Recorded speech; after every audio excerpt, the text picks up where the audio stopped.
good pour toi? C'est bon. Vas-y, on est parti, petit clap. C'est parti, Barbo, Alexis, Nicolas, merci de nous accueillir et nous accorder un peu de ton temps à l'occasion de ce stage que tu as donné dans les 4 coins de l'île de la Réunion avec Sébastien comme star. On remercie l'homme de l'ombre. On va commencer tranquillement. Je vais juste te demander, pour ceux qui ne te connaissent pas encore assez ou pas encore du coup, de te présenter rapidement ton parcours sportif et ton palmarès actuel. Ok. Merci à toi de m'accueillir. Alexis Nicolas, donc Alex mon prénom, Nicolas mon nom de famille, Barbosa sur le ring. Alors je suis multiple champion de France et du monde de savate boxe française. Puis je me suis dirigé vers le kickboxing et je suis le premier champion du monde français du One Championship, la plus grande organisation du monde de sport de combat. Yes. D'ailleurs, je profite de faire une petite parenthèse avant de continuer sur ce titre. Bravo, grand big up à toi, champion. Peut-être que certains ne s'en rendent pas vraiment compte, mais une ceinture du One Championship, qui plus est, être le premier Français à le faire, respect à toi et bravo. On va commencer tranquillement. La première question que j'ai choisie, c'est un sujet que vous aviez évoqué lors de ton passage à la Team Vivancos et que j'ai trouvé très intéressant. Il me semble que c'est Malik qui avait fait remonter le sujet en parlant de ton dernier combat pour le titre. Et il avait expliqué que lui, ça ne semblait pas être forcément le combat le plus difficile de ta carrière. Et tu avais confirmé qu'en fait, Hersel était effectivement peut-être le meilleur combattant en termes de profil, mais ça n'a pas été forcément ton combat le plus difficile. Exactement. Moi, ce que je voudrais savoir, c'est toi, du coup, pour toi, quel a été ton combat le plus difficile de ta carrière? Ou est-ce qu'il y a eu un combattant que tu as croisé et qui t'a surpris? Tu as dit, le boug, lui… Il est dangereux. Non, c'est vrai que mon dernier combat, j'ai affronté le meilleur adversaire que j'ai jamais affronté jusqu'à maintenant. Mais j'étais aussi la version la plus forte de moi-même que j'avais jamais été.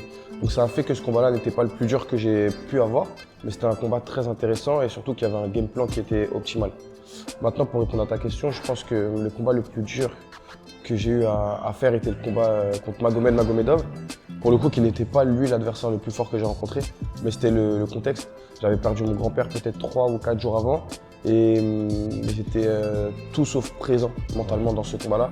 Et pour la première fois de ma vie, j'ai boxé avec les émotions, avec la rage. Et malheureusement, ça ne fonctionne pas. C'est pas toujours compatible. C'est à la différence de mon dernier combat où j'ai boxé en fait avec intelligence et avec stratégie. Et du coup, mon corps a beaucoup mieux accepté le combat et les échanges que lorsqu'on combat avec les émotions. Ok, d'accord. Donc c'est vrai que c'est un paradoxe qui… C'est pas forcément le meilleur combattant qui va forcément poser le plus de problèmes. Exactement. Yes. Ok. On continue dans les petites questions simples. On sait que ton surnom c'est Barbosa depuis longtemps. Tu as pu expliquer que c'est une référence au combattant brésilien Edson Barbosa. Par contre, on sait que tu as aussi un autre surnom. Un nom de surnom qui, je cite, low kick de bâtard. Donc, moi, ce que je voudrais qu'on explique, d'ailleurs, pendant tout ton stage, tu as expliqué ton petit enchaînement fétiche. Direct du bras avant, direct du bras arrière, crochet bras avant, low kick jambe arrière. On est ça. Donc, moi, ce que je voudrais savoir, c'est comment ça se fait et pourquoi tu as développé cette marque de fabrique des low kicks et qu'est-ce que ça t'apporte d'avoir des coups de pied si puissants? Alors, il faut savoir que déjà, de nature, j'ai des cuisses assez imposantes. Donc, il y a une grosse puissance qui se dégage de mon bas du corps. Maintenant, donc, je viens de la boxe française, qui est une discipline où il y a beaucoup de coups de pied très virtueux, où on cherche la qualité du mouvement et la beauté du mouvement. Donc, pendant très longtemps, je me suis focalisé sur les high kicks, des coups de pied, etc. Et je me suis rendu compte que j'en mettais beaucoup, mais qu'il n'y en avait que très peu qui touchaient. Et naturellement, j'ai voulu joindre l'utile et l'agréable, en fait, on va dire, enfin l'efficace et le moins fatigant, en pouvant me focaliser un peu plus sur le bas du corps. Et j'ai rapidement vu que mes low kicks étaient très douloureux. Je les ai optimisés au cours du temps. Donc ça, c'est vraiment un coup de pied que j'ai utilisé très souvent. Quand je suis arrivé au Mamoudi Gym, on les a optimisés par une technique spéciale. En fait, c'est comme une virgule. Il monte et il descend. Donc c'est un peu un Nike à l'envers, tu vois. Il monte et il descend pour vraiment faire mal, tu vois. Et donc naturellement, j'ai vu que cette stratégie-là de boxer dur, se déplacer et durcir en bas, c'était très efficace.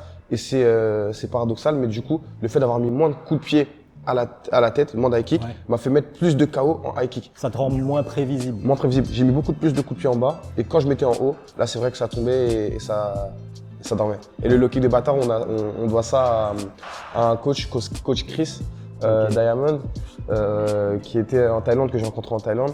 Et c'est vrai qu'il a été surpris en fait de la puissance de mes low kicks, comme tous les coachs que je rencontre. Et du coup, en parlant français, c'était le low kick de bâtard. Super, ouais, c'est un petit surnom qui est. Qui me va bien.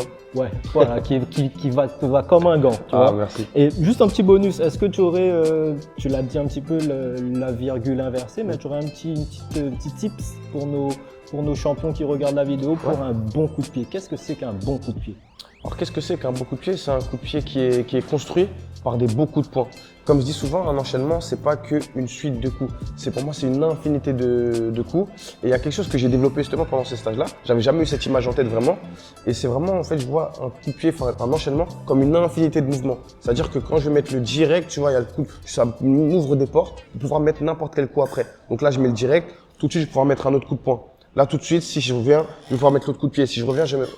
Et en fait, pour moi, c'est ça, l'élastique et cette notion d'infinité de mouvements. Je suis quelqu'un qui image beaucoup sa boxe et voilà, c'est des métaphores qui peuvent parler à pas mal de monde. Donc vraiment ce côté infinité, donc infini c'est un peu un mouvement de balancier, de vague, mais qui va me permettre aussi de pouvoir boxer et high kick de bâtard, low kick de bâtard. Les deux. Voilà, les deux, on accepte les deux. Bon les gars, j'espère que vous avez pris des notes. Ouais, ça je pense que ça peut être très utile. Ouais, la petite astuce du champion. Pour continuer, c'est vrai que pendant ton passage, j'ai eu la chance d'échanger avec toi un petit peu en off de divers sujets. Et en fait, on a aussi parlé, je ne sais pas si tu te rappelles, de tes voyages. Et tu m'as expliqué le fait que tu apprécies aujourd'hui la chance que tu as de pouvoir voyager grâce à la boxe.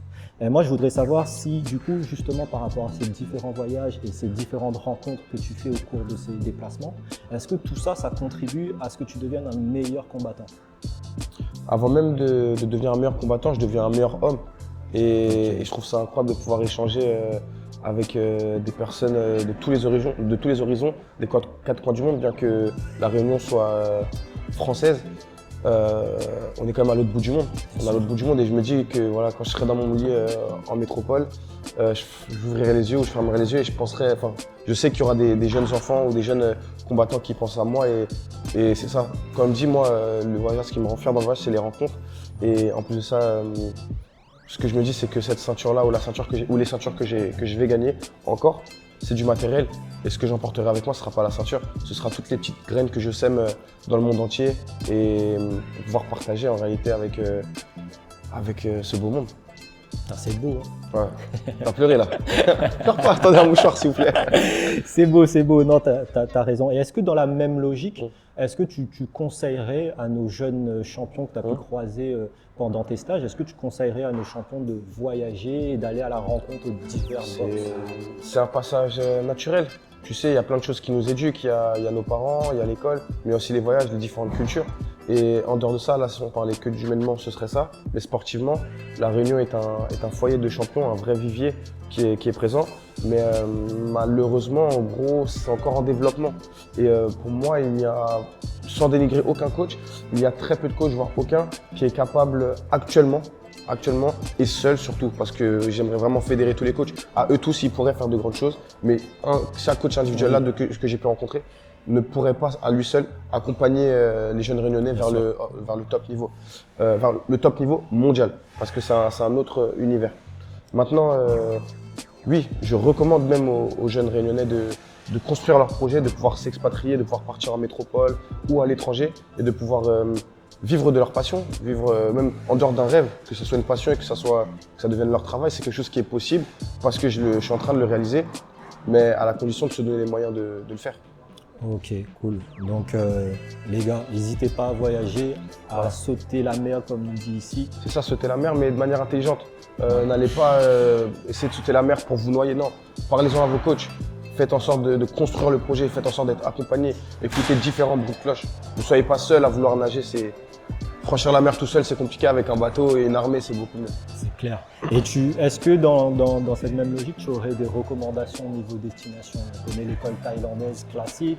Après, est-ce qu'il y a d'autres possibilités pour apprendre et parfaire sa boxe? L'école hollandaise, la chinoise? Il y a Ce qui est bien, c'est que le kickboxing se mondialise de plus en plus. En France, là, justement, je fais partie de ces jeunes boxeurs qui veulent tirer la discipline vers le haut et faire en sorte que tout le monde puisse comprendre qu'en fait on a un sport dans lequel on peut vivre et on peut starifier un peu cette discipline, mais pas pour être star. J'en ai rien à faire d'être star, mais je veux donner l'exemple aux jeunes. Et à partir de là, ce qui m'intéresse, moi, c'est pouvoir dire, ouais, venez en France, il y a du talent, et pas forcément partir dans le monde entier. En France, si on a du talent, au moment où je dis gym, je fais pas forcément la propagande de mon club parce que j'y suis, mais simplement parce que c'est ce qui se fait de mieux en France pour moi actuellement. Et donc, il y a le Mamoudi Gym, il y a plein d'autres teams en métropole et dans le monde entier. Des stages en Thaïlande, moi je sais que la Thaïlande ça m'a beaucoup apporté sportivement et humainement. Donc n'hésitez pas et poussez vos objectifs à fond en vous donnant les moyens. Ok, super, merci pour ces conseils. Ensuite on enchaîne, mais du coup parmi ces nombreux voyages, on arrive au vif du sujet. Ça t'a permis de pouvoir venir nous rendre visite ici à La Réunion. Ouais. Sur 10 jours, 4-5 sessions de stage dans 4-5 clubs différents de l'île. Comment tu as trouvé ton voyage et quel souvenir tu garderas le plus de la Alors, Réunion? écoute, c'était un voyage très enrichissant, aussi bien sportivement qu'humainement. J'ai pu vraiment apprécier les différents aspects de cette merveilleuse île. Il faut savoir que c'est comme si j'étais déjà venu puisque j'ai rencontré énormément de jeunes réunionnais en métropole. Et si je suis là aussi, c'est que chacune des personnes que j'ai rencontrées qui étaient d'origine de La Réunion avaient ce truc-là, un point commun, c'était la valeur du partage et l'amour qui est véhiculé. Il y a des cons partout, hein, on va pas se mentir, mais en tout cas… Même ici. Ouais, même ici, je pense aussi. Mais cette bienveillance qu'ils avaient à mon égard, je pense pas que c'était du hasard. Et finalement, non. Maintenant, je suis certain que c'était pas du hasard parce qu'en arrivant sur cette terre, c'est comme si j'étais chez moi finalement. Je me suis senti très vite à la maison, accueilli comme il se devait. Que je sois champion ou non, je fais en sorte de pas forcément le dire sur tous les toits. J'aime bien cette simplicité. Et l'alimentation, forcément, vous voyez là des bonnes petites joues. J'ai bien mangé et le rogaille saucisse, et les civets de coq, et les américains. Un peu trop d'américains. Mais et même la culture, franchement, c'est très humain. C'est tout simplement humain. J'ai pu partir aussi dans des quartiers un peu moins favorisés. Je crois que je suis passé à Bras-Fusil, c'est ça Saint-Benoît. À Saint-Benoît. J'ai pu voir vraiment et la richesse culturelle, mais aussi la pauvreté. Et c'est vrai que voilà, il y a un potentiel incroyable sur cette île. C'est authentique. J'ai pas l'impression qu'il y ait de faux semblants. C'est un honneur pour moi d'avoir pu être présent sur 10 jours. C'est cool. Du coup, quel moment t'as préféré? Puisque, après, je dirais pas préféré, puisque Ouais. je doute que t'as beaucoup de bons souvenirs, mais est-ce qu'il y a un moment particulier qui t'a marqué? Il y a plusieurs moments qui m'ont marqué. Je crois que c'était au club de Rachid Pandore. C'était où? C'était à Centre-ville, Centre-ville. Saint-Denis. C'était le fait d'avoir pu être dans un club vraiment social. C'est un club où la plupart des jeunes y vont vraiment. À la base, c'était un refuge, je crois que c'était même un foyer ou une maison abandonnée ou un local abandonné qui a été restauré de manière à pouvoir accueillir c'est un centre social en réalité. C'est ça. Et Autour du sport et principalement de la boxe. Exactement. Et le fait d'avoir pu partager avec eux et de me sentir presque comme dans mon quartier, dans le 20e arrondissement de Paris, et de voir en fait ces jeunes qui n'ont pas forcément les moyens de subvenir à leurs besoins, mais qui sont venus et avec passion et avec des étoiles dans les yeux en voyant la ceinture. Ça m'a rendu très très fier et très heureux d'avoir pu les tirer vers le haut. Et surtout les messages que j'ai reçus après, il y a pas mal de jeunes qui comptent arrêter la boxe, etc. Et j'ai pu les rebooster dans leur… Et puis même si ces jeunes-là ne deviennent pas champions, on ne sait pas, moi personnellement la boxe ça m'a sauvé la vie. Et si la boxe peut leur sauver la vie, ça vaut mieux qu'une ceinture, tu vois. C'est donner une rigueur, discipliner, éduquer quelqu'un, c'est beaucoup plus beau. Donc en réalité, ouais, je dirais que c'est ce moment-là qui m'a le plus touché. Ok, donc on salue Rachid. On salue également tous les clubs qui ont pu te recevoir. Tous les à acteurs, commencer ouais. par Virapol dans l'Est, Expedito dans l'Ouest. On est allé chez Vivancos dans le Sud, Jérémy Payette, Mister KO, toujours dans le Sud, et Rachid sur Saint-Denis. Et tu vois, il y a un point commun avec tous ces… C'est mon point de vue personnel. Ce qui est dommage, c'est que ces personnes-là ne communiquent pas assez, selon moi, parce que j'ai pu discuter avec chacune d'entre elles et il n'y a pas assez de communication entre chacune d'entre elles. Écoutez, vous êtes une team, vous êtes forcément des opposants au sein de la Réunion parce que forcément vous avez des jeunes qui vont s'affronter, etc. Mais vous êtes sur la même île et en fait vous revendiquez tous les mêmes valeurs. Et ce que je vous souhaite, c'est tous de vous réunir. C'est très très dur ce que je dis, mais c'est de pouvoir justement être vous face au reste du monde. Et à ce moment-là, vous serez invincible parce que vous avez tout pour réussir et tout pour vous mettre du beau monde de votre côté. J'espère que ça tombera pas dans l'oreille d'un J'espère aussi. C'est top. Alexis, justement, tu l'as évoqué vite fait. Moi, j'ai pu te suivre et suivre à quel point les jeunes, surtout, même les adultes, on va pas se mentir, ont été ébahis face à une telle ceinture. La ceinture, elle fait presque 15 kilos. Elle est toute d'or vêtue. Est-ce que ça t'a touché de voir vraiment un retour aussi authentique de ton public et quel sentiment ça te Écoute, procure? tu vois, cette ceinture, je la vois et je la revois. En réalité, c'est même un peu chiant, entre guillemets, de se dire que est-ce que je serais moi-même sans ma ceinture? Est-ce que je dégagerais la même aura si je venais là sans ma ceinture? Tu vois, là, pendant l'interview, il n'y a pas de ceinture, ok. Mais c'est moi finalement le plus important, c'est pas vraiment la C'est ce qui nous ceinture. intéresse, nous. Mais ce que je me dis aussi, c'est que ça symbolise quelque chose. Et quand j'ai pu voir tous ces jeunes-là ébahis, lui, ça rend fier. Et c'est vraiment plaisant en fait de les voir se dire qu'ils aimeraient être comme moi. Il y en a même des fois certains qui ont dit ouais, je vais t'affronter un jour. Mais les gars, c'est tout ce que je vous souhaite. Moi, je vous souhaite de faire comme moi et mieux que moi. Et c'est exactement la raison de ma venue, c'est de pouvoir vous dire, les gars, là-bas, je suis un mec comme vous. On n'a pas vécu au même endroit, mais on a vécu probablement les mêmes choses. Chaque personne a son histoire et a vécu des trucs durs à son échelle, mais personne ne croyait en moi. J'avais pas la possibilité de rêver à la base. Et je suis venu pour vous montrer que voilà, on peut casser les codes, on peut faire les choses et on y croit. Ça marche, enfin, franchement, restez toujours positif, les gars, c'est ça qu'il faut retenir. C'est important. Yes. Pour terminer un peu cette arc réunion, Yes. je sais que tu es resté 10 jours, tu as pu aller droite, gauche, monter, descendre comme on dit. D'ailleurs, tu as pu apprendre quelques mots créoles. On aurait pu faire ça en créole, non? Mycos créole, hein. Mycos créole, now. Now.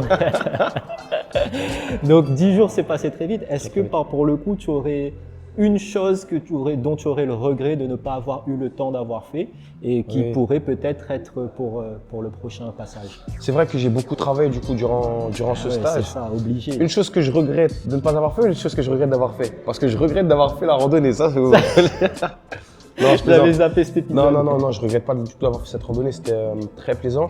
Mais une chose que je regrette de ne pas avoir fait, j'aurais bien aimé peut-être voir un peu plus de faune et de flore. Moi, j'aurais bien aimé peut-être voir les baleines. Bon, je crois que c'est pas la saison. Ça commence tout juste. Ouais, voir les baleines ou essayer le surf. Mais avec les requins, c'est un peu dangereux, non? Ouais. Ça fait moment, il n'y a pas eu d'attaque. Hein. Ah bon, tu vois. On sort de la crise, c'est ça. Ça aurait plus été un peu des activités liées en fait Plus à la outdoor. nature, Ouais. même des hélicoptères ou des choses que j'ai pas l'habitude de faire. D'ailleurs, justement, je voulais juste te poser une petite parenthèse par rapport à ça. Est-ce que, par rapport à des normes contractuelles, on dira, est-ce que il y a des activités dont tu as le droit, d'autres un peu moins ou pas Il y a des forcément? choses, bien sûr. Bon, là, maintenant, mon corps, c'est mon outil de travail. C'est vrai que dans les contrats, là, maintenant, c'est compliqué pour moi de faire. Justement, tu cites surf, parapente, C'est des trucs hélicoptère, tout ça, tu as C'est le des droit ou trucs pas? qui sont pas forcément recommandés. Et on a pour obligation de prendre soin de notre corps et de faire les cerfs pour être le plus performant possible. Et tu vois, les choses comme le karting ou les choses à sensation forte, c'est vrai que c'est pas forcément recommandé. Et c'est pas quelque chose que je devrais mettre en avant sur les réseaux sociaux parce que faut que je fasse attention à ça. Les gars, on annule le saut à l'élastique, les gars, on annule le saut à l'élastique. Ok, champion. Du coup, dernière question, quelles sont tes prochaines échéances, champion? J'imagine qu'il y a une défense de ceinture bientôt. Bien sûr. Comment tu te prépares à ça? Alors mes prochaines échéances, ça va être de garder la ceinture et j'espère pendant de très nombreuses années d'asseoir mon règne et je me sens encore plus fort que jamais. Donc il va falloir que je m'entraîne plus dur, mais je suis encore plus accompagné et dans mon cœur il y a quelque chose qui s'est produit, c'est que j'ai pu aujourd'hui voir les étoiles dans les yeux de pas mal de monde et quand je monte sur le ring, c'est vrai que c'est une force pour moi. C'est très très fort ce que je vis et je ne peux plus décevoir personne. Donc c'est une pression positive. Moi, je compense le stress par le travail, mais le seul stress que je pourrais avoir, c'est de décevoir les autres. Mais en réalité, tu peux pas décevoir les gens qui t'aiment à partir du moment où tu donnes le meilleur de toi-même. Donc voilà la suite pour moi. La suite. Ok, cool. Mais écoute, on arrive à la fin de cette interview. J'ai juste une dernière petite question. La rubrique, elle s'appelle Mental de champion. Et je voudrais juste que tu nous expliques, à tes yeux, qu'est-ce qui définit le mental d'un champion? Qu'est-ce qui différencie le mental d'un champion et d'un sportif lambda? Pour moi, le mental d'un champion, pour moi, il faut être fou pour être champion. Dans le sens où c'est des personnes qui sont différentes. Aucun champion est une personne lambda. On a tous une façon de penser très personnelle. Et je pense qu'au fond de nous, lorsqu'on est champion, on arrive très vite à savoir qu'on va y arriver. malgré les doutes, malgré les déceptions, malgré tout ce qui peut se passer, pour moi, un champion, c'est quelqu'un qui sait. Et une fois que j'ai la ceinture, vous voyez une vidéo, je dis je le savais, je mens pas, je le savais. Et tous les gens qui ont douté de moi, tant pis pour vous, mais en tout cas aujourd'hui, je suis le champion. C'est le champion et on espère que tu le resteras encore longtemps, mon gars. Merci beaucoup. On est à la fin de cette interview. Alexis, merci beaucoup. Merci beaucoup encore une fois de nous avoir accueilli ce temps et cette confiance. Est-ce que tu aurais un dernier mot à rajouter, un remerciement, une dédicace, un big up? Non, merci à toi. Merci à toi. Merci à tous les médias français, réunionnais et mondiaux qui nous mettent en avant, nous, en tant qu'athlètes. C'est parce que vous êtes là aussi qu'on a besoin vous êtes des acteurs de notre réussite.